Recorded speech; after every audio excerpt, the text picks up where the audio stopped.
Halo semuanya, Assalamualaikum warahmatullahi wabarakatuh. Bagaimana kabarnya teman-teman semua? Semoga selalu dalam keadaan sehat dan tetap menjaga kebersihan ya. Nah, teman-teman, pada video kali ini saya akan membahas tentang seorang petani yang bisa dikatakan sukses di desa Senama Nenek, Kecamatan Tapung Hulu, Kabupaten Kampar, Provinsi Riau.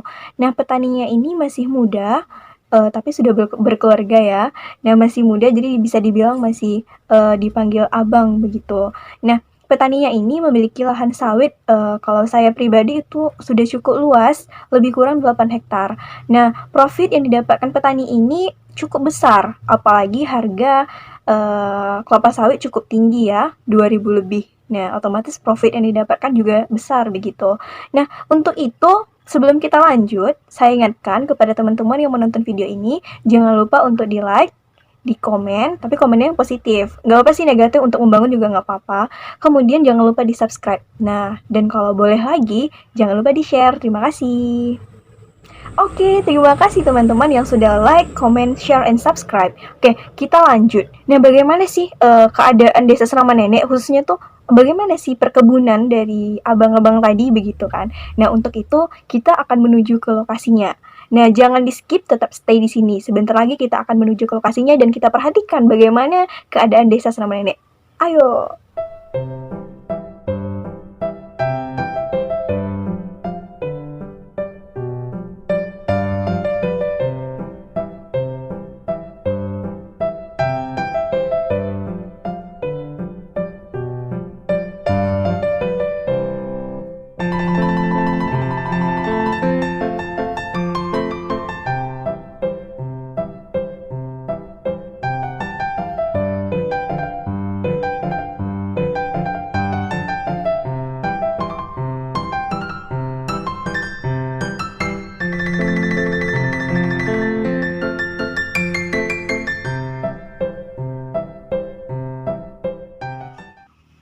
Oke teman-teman, kita sudah sampai di perkebunan kelapa sawit milik bapak-bapak tadi. Sebenarnya bukan bapak-bapak sih, masih abang-abang gitu. Tapi aku manggilnya Ocu gitu kan, karena bahasa orang kampung gitu.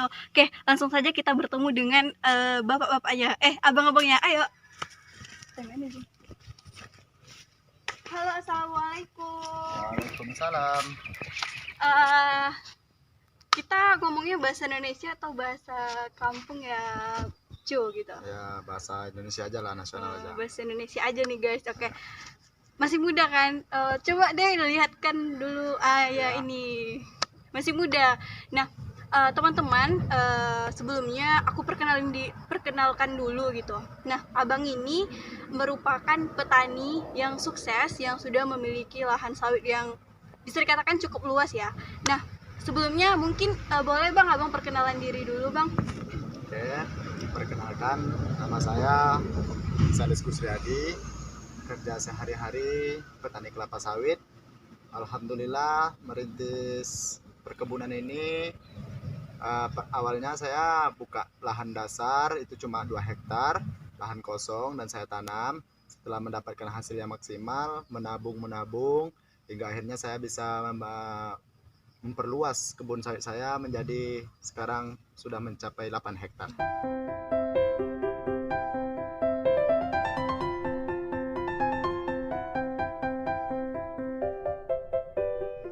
Ya luar biasa sekali, berarti memang dapat dikatakan khusus di desa ini Senama Nenek ini benar-benar petani yang mandiri teman-teman. Namun pelajaran yang dapat kita ambil ya bang, kalau misalnya petaninya tanpa ada bantuan dari pemerintah pun bisa mandiri, bisa sukses gitu. Apalagi kita selanjutnya petani milenial tentunya juga harus bakal sukses daripada Bang Sales ini gitu. Kita jadikan Bang Sales ini sebagai motivasi kita agar lebih baik lagi ke depannya.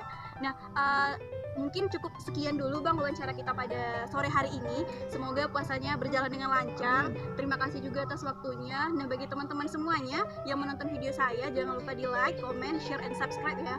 Oke, baik bang, terima kasih. Assalamualaikum. Waalaikumsalam. Oke teman-teman, kita kembali lagi ke sini ya. Nah, tadi saya sudah berbincang-bincang dengan Ocu tadi, dengan petani gitu kan.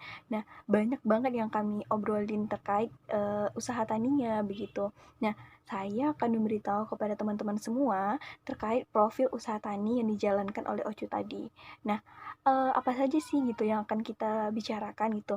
Yang pertama, kita akan membahas tentang teknologi.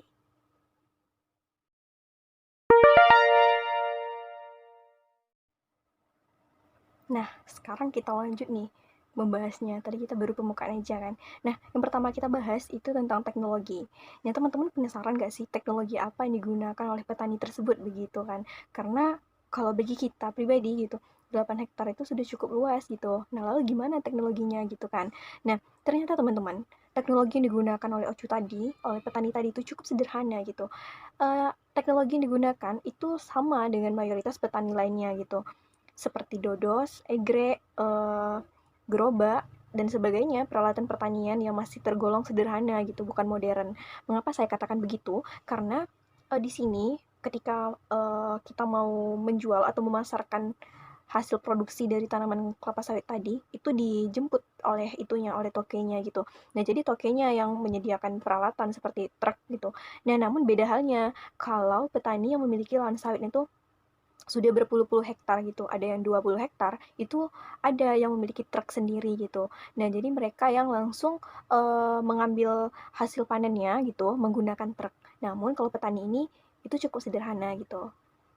Gitu. Oke, kita lanjut yang kedua ya. Yang kedua kita akan membahas tentang kelembagaan. Nah, kelembagaan apa saja sih yang berperan di dalam usaha tani yang dijalankan oleh Ocu tadi? Oke, next.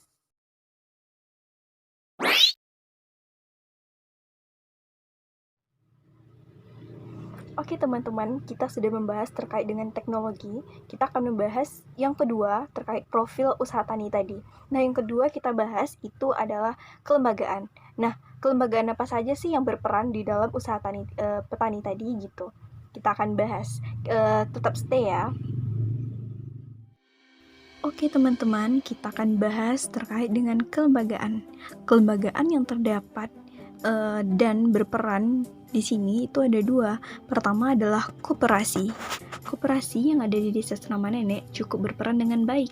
Petani dapat melakukan simpan pinjam di koperasi tersebut, sehingga ketika ada kebutuhan yang mendesak dan uang kita tidak ada, khususnya petani tidak ada uang, maka dapat melakukan pinjaman begitu. Nah, yang kedua itu adalah penyuluhan pertanian. Peran penyuluh sangat baik karena memberikan bimbingan kepada petani, baik itu dalam hal penanaman hingga dalam proses pemanenan. Begitu teman-teman. Oke, sekarang kita lanjut ke yang selanjutnya, yaitu berbicara tentang program yang didapat ataupun kebijakan yang didapat oleh petani ini. Tetap stay tune.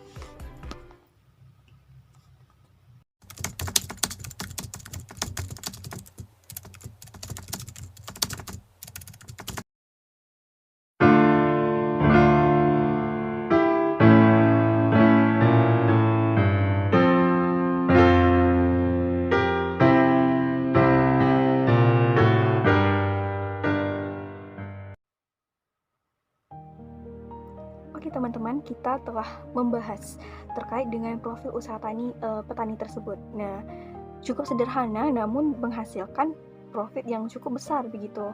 Nah, mungkin kita ke depannya juga dapat nih meniru bagaimana usaha tani yang dilakukan oleh petani ini, karena kan cukup besar juga profit yang didapatkan dan